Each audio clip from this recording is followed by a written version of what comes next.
అంటే ఎందుకు బయటకు వచ్చారు మళ్ళీ కేసీఆర్ని విభేదించాల్సిన వాళ్ళు?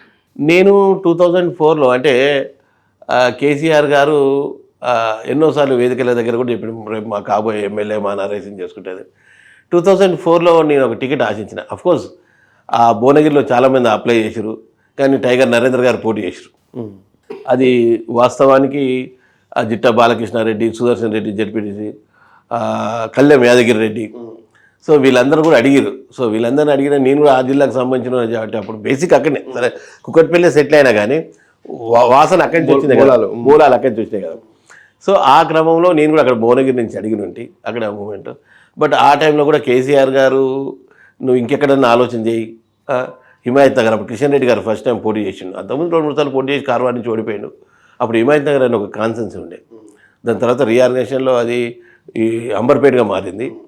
సో అక్కడ టైగర్ నరేంద్ర పోటీ చేసి గెలిచింది కాబట్టి నువ్వు పోటీ చేయి నరేష్, నేను ఉంటాను. లేలే నాకు అదే కావాలా, నేను రాంగ్ సెలెక్ట్ చేసుకున్నాను. సో దాని మీద పంచాయతీలని టైగర్ నరేంద్ర కొంతమందిని నేను పోటీ చేస్తుంటే మీరు ఎవరు అడ్డు వస్తారు, కొంతమంది తన రీతిలో సమాధానం చెప్పిండు. ఎక్కడ వాళ్ళు అక్కడ డ్రాప్ అయ్యారు. ఓకే, నేను మటుకు నేను పోటీ చేస్తుంటే నాకు అడ్డు వస్తా తమ్మి నాకు ప్రేమతో చెప్పిండు. సో నా ఏజ్ చిన్నది, వాళ్ళ కెపాసిటీ ఆ పర్సనాలిటీస్ ముందు నేను తట్టుకోలేను కాబట్టి వాస్తవం గ్రహించి నేను జరిగిన. అయినా నేను రాజశేఖర రెడ్డి టీఆర్ఎస్ గవర్నమెంట్ ఏర్పడ్డది, మన ఈటల రాజేంద్ర గారు కూడా అప్పుడే 1 year వచ్చారు. వారికి నాకు కూడా చాలా అటాచ్మెంట్ తక్కువ ఉంటుండే. సో ఈ కర్ణ ప్రభాకర్ వీళ్ళతో ఎక్కువ ఉండేవాడు జిల్లా వాళ్ళు. దట్ ఈస్ మై డిఫరెంట్, వారిది డిఫరెంట్ ఉంటుండే. సో వారు మంత్రి అయ్యారు అందరు వాళ్ళు. ఈ క్రమంలో నేను పార్టీలో నడుస్తూ ఉన్నాను, కానీ వాళ్ళు ఏ రోజు కూడా నాకంటే న్యాయం జరుగుతుంది అని అనిపించలే నాకు. సో 2007లో నేను మ్యారేజ్ చేసుకున్నాను. కేసీఆర్ గారు, నేను రాయలసీమ అమ్మాయిని పెళ్లి చేసుకున్నాను. కేసీఆర్ గారు ఏమైనా తెలంగాణలో పిల్ల దొరకలేదని రాయలసీమకు పోయినావు అని అడిగాడు. లేదు సార్, అంటే మనం అభివృద్ధి కోసం పోటీ తెలంగాణ కోసం పోరాడుతున్నాం కదా, నిజంగా మనుషులలో కూడా భేదాలు ఉంటాయా అని అడిగారు. ఏ మాటకు ఆ మాట చెప్పాలి. కేసీఆర్ నన్ను అప్రిషియేట్ చేశాడు. యు ఆర్ రైట్, మనం అభివృద్ధి కోసమే తెలంగాణ కొట్టడం, మనుషులో భేదాలు లేదు. సరే నేను రాయలసీమకు రాలేను కానీ నీ రిసెప్షన్కి వస్తాను నీకు అని చెప్పాడు. అంటే నేను వారికి ఏ విధంగా దూరమైన స్టెప్ బై స్టెప్.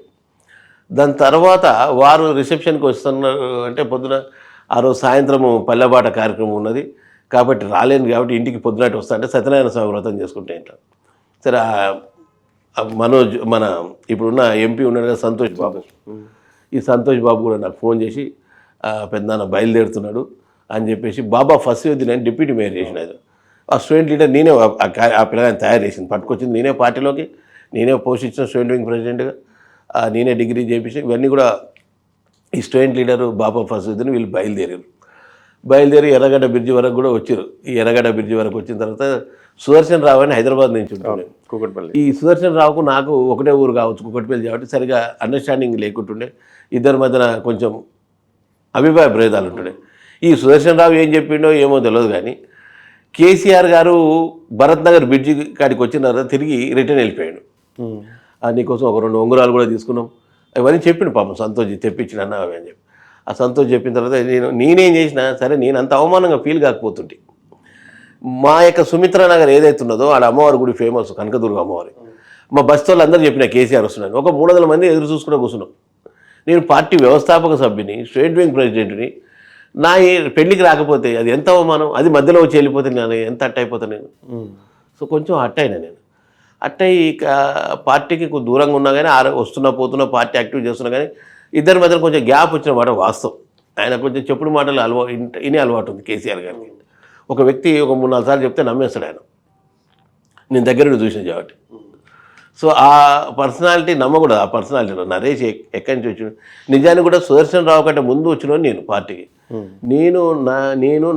నాతో పాటు వి ప్రకాష్ పార్టీలో చర్చల్లో, ఇన్నయ్య గారు కూడా లాస్ట్ 1 month ముందే ఇన్వాల్వ్ అయ్యాడు టీఆర్ఎస్ పెట్టకముందు.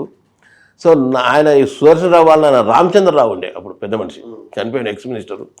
ఈ రామచంద్రరావు మేము వీళ్ళందరూ కలిసి దీర్ఘాలోచన చేసిన పరిస్థితుల్లో ఈ వ్యవస్థ ముందుకు పోయింది. సో అంత అటాచ్మెంట్ ఉన్న వ్యక్తి నేను చాలా అప్సెట్ అయినా. సరే 2007 అది అయిపోయింది. 2009 సరే పార్టీ స్టూడెంట్ వింగ్ ప్రెసిడెంట్గా ఉన్న 7 తర్వాత నా మ్యారేజ్ అయినాక నేను చేయను సార్, నేను స్టూడెంట్ వింగ్ నాకు వద్దు నేను రిజైన్ చేసేసిన. అప్పటికి పార్టీ రాష్ట్ర కార్యదర్శికి ఇచ్చారు నాకు పోస్ట్. సో పార్టీ వికారాబాద్ జిల్లా వికారాబాద్ కాన్సెన్స్కి నాకు ఇన్ఛార్జ్గా పంపింది. సీరియస్గా కాన్సెన్స్లో తెలంగాణ మూమెంట్, ఎందుకంటే మీకు తెలుసు రంగారెడ్డి జిల్లాలో చాలా తక్కువ ఉంటుండే. సో అప్పుడు ఆ చంద్రశేఖర్ అంటే ఆయన ఎమ్మెల్యే ఉండే. ఆ మూమెంట్ ఆ విధంగా అక్కడ కూడా నేను ఎక్కడ పంపిస్తే అక్కడ పార్టీ కోసం పనిచేశాను. కానీ 2009లో ఏదైతే కేసీఆర్ గారు టీడీపీతో పొత్తు పెట్టుకున్నారో అది నాకు నచ్చలే. సరే ఇన్ని అవమానాలు నేను ఫేస్ చేసినా, ఇద్దరి మధ్యన గ్యాప్ వచ్చినా కానీ ఏ రోజు కూడా ఎక్కడ కూడా ఆయనకు వ్యతిరేకంగా మాట్లాడలే, ఎప్పుడు కూడా ఏం మాట మాట్లాడలే, ఎలాంటి లూస్తాను ఎప్పుడు వెళ్ళిపోయే రోజు కూడా చేయలే నేను. బట్ ఐ స్ట్రాంగ్లీ నాకు నచ్చక నేను ఇది పుట్టింది తెలంగాణకు వ్యతిరేకం, మనం పుట్టిందే టీడీపీకి వ్యతిరేకం. నువ్వు టీడీపీతో కలుస్తా, మీకు తెలుసో లేదో విద్యార్థి దశలో కూడా మీరు టీడీపీతోనే కొట్లాడి. అవును, సో కరెక్ట్, ఏపీలో ఉన్నప్పుడు కూడా అదే లొల్లి. సో ఆ టీడీపీకి వ్యతిరేకంగా నాకు నచ్చక, ఎందుకంటే మనకు పూర్తి తెలంగాణ తొక్కివేసిన వ్యక్తి వాళ్ళు, తెలంగాణకు అన్యాయం చేసిన వాళ్ళు 16 జీవో పేరుకేసారు కానీ ఎన్టీఆర్ కానీ దాన్ని ఇంప్లిమెంట్ చేసిండా? చేయలేదే. సో ఇవన్నీ కూడా ఎంత కోపం ఉండే చంద్రబాబు నాయుడు మీకు?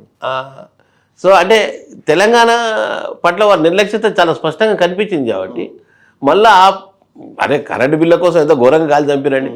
కరెంటు బావుల మీద ఆధారపడ్డ తెలంగాణ కాదా? సో బషీర్బాగ్ చౌరస్తాలో నువ్వు కాలు చంపలేదా? సో దీన్ని బట్టి ఆయనకి మన మీద ఎంత వ్యతిరేకత ఉంది ఈ ప్రాంతం మీద అనేది మాకు అర్థం కాలేదా? తెలంగాణ జిల్లాలలో నీకంటే ఆంధ్రాలో అంటే నీకు పారే నదులు ఎవరికి వాడు కాళ్ళతోటి మళ్ళీ ఇస్తే వాళ్ళ పొలాలకు నిలిపోయినాయి. కానీ ఇక్కడ నువ్వు బోర్లు గుద్దాలి, బోర్లు వేసుకోవాలి, లక్షలు ఖర్చు పెట్టాలి, మళ్ళీ అవి ఎప్పుడు వస్తుందో ఆ కరెంటు తెలియదు. ఆ కరెంటు కూడా 3-4 గంటలు, దానికి మళ్ళీ నువ్వు కరెంటు బిల్లు కట్టమంటే రైతులు తిరగబడితే కాల్చి చంపుతావు నువ్వు. సో ఇలాంటి క్రమంలో తెలంగాణ యూనివర్సిటీలో నిర్వీర్యం చేసినావు. ఇలాంటి క్రమంలో నువ్వు ఆయనతో అలయన్స్లో పోతే నీకు ఉద్యమం ఏమైపోవాలి? కాబట్టి ఆ ఉద్యమానికి వ్యతిరేకంగా నువ్వు పార్టీ ఇది వ్యతిరేకం అని చెప్పేసి నేను రిజైన్ చేసిన. నేను ఏదైతే చెప్పినో అన్నట్టే వారు ఆ రోజు సింగిల్ డిజిట్ పరిమితమయ్యారు. ఈయన మూలాన చంద్రబాబు నాయుడు కూడా అధికారంలో రాకుండా అయిపోయాడు. ప్రజల తీర్పు కూడా వ్యతిరేకంగానే వచ్చింది. ఎందుకంటే మనం యూనివర్సిటీలలో చదువుకున్నాం కాబట్టి మనకు వాళ్ళకేమో రాజకీయ ఈక్వేషన్స్ ఉంటాయి. సో మనకేమో వాళ్ళకు అన్ని కనిపించని అన్ని లాభాలు చూస్తుంటారు వాళ్ళు ఎందుకంటే because of they are politicians. మనం స్టూడెంట్ లీడర్స్, మనకు ఎంతసేపు యుద్ధం టార్గెట్ తప్ప ఇవన్నీ మనకు తెలియదు కదా పాప. సో వారికి ఉన్న ఇంట్రెస్ట్ ఉండే వాళ్ళు